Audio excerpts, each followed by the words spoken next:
Madam President, it has been a long, hot, dry summer in Montana. And that is why, Madam President, I rise today to honor the brave men and women in Montana who are fighting wildfires throughout our great state. The families who are facing devastating losses due to drought and fire, and to call on Congress to do their job and help these folks out. Due to the drought and high temperatures, Montana has turned into a tinderbox. And unfortunately, fires have sparked all across our state, some 24 of them, which changes by the hour, I might add. Across Montana, over 250,000 acres have already burned, and many of these fires continue to rage. Montana is burning, and our heroic firefighters are protecting lives, our lands, our homes, our way of life. I would be remiss if I did not mention one firefighter in particular, Missoula's Trenton Johnson. Trenton lost his life last week while he was on the fire line.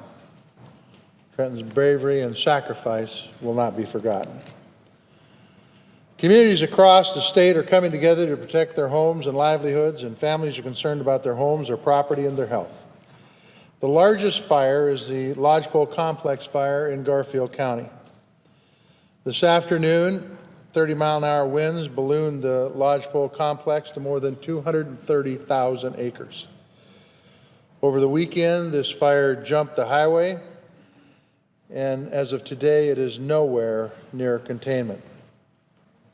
The Lodgepole Complex fire is made up of 3 different fires. It has turned eastern Montana's farm and grazing land into an ashtray, leaving an unknown number of farms and ranches with an uncertain future, forcing families to evacuate and communities to join local fire departments and anyone willing and able to join in the firefight. Sadly, Montana's used to this. Fire season has been as common as the autumn and the spring. As I stand here, nearly 24 uncontained large fires are raging in Montana.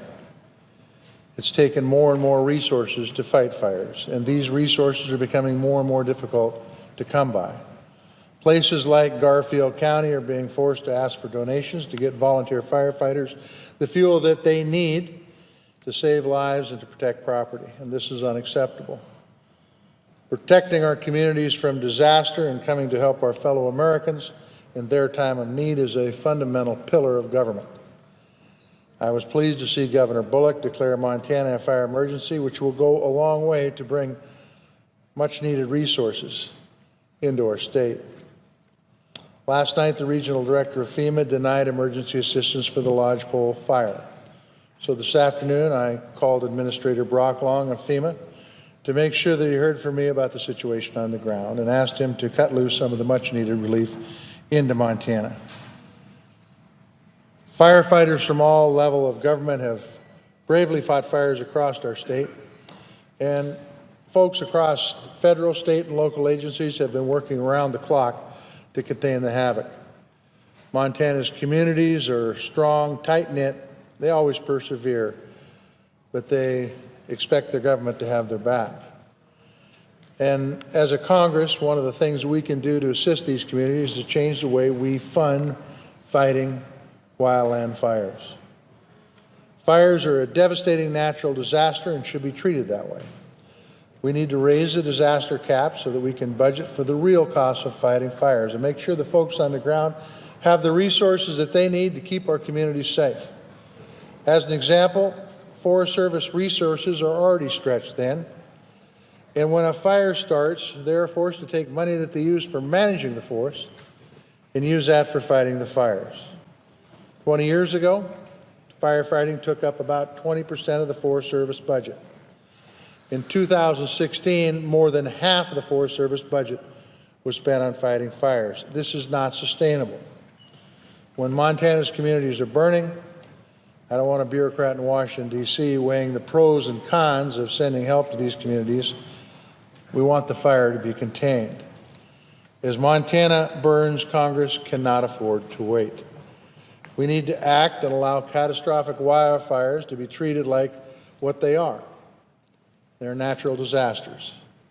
It's the least we can do for the rancher in Jordan who lost his cattle, or the rancher in Sand Springs who no longer has a fence around his pasture, or any Montanan who is forced to leave their home that they've known because a fire may be descending upon it. Fire season is always a testament to the strength of Montana's communities. Everyone works together, they put aside their differences, and they play their part to achieve the common goal. Neighbors open their homes to displaced families. Churches and community centers turn into places to get food and essentials. Congress could learn a thing or two from these Montana communities. These brave communities and firefighters work around the clock. Now is the time for Congress to help out. We can do that by fixing how we fund firefighting. In the meantime, I hope that you all would join Charla and me in sending our thoughts and prayers to all of the Montanans that have been changed by wildfire, and also our thoughts and prayers with those heroes on the front lines.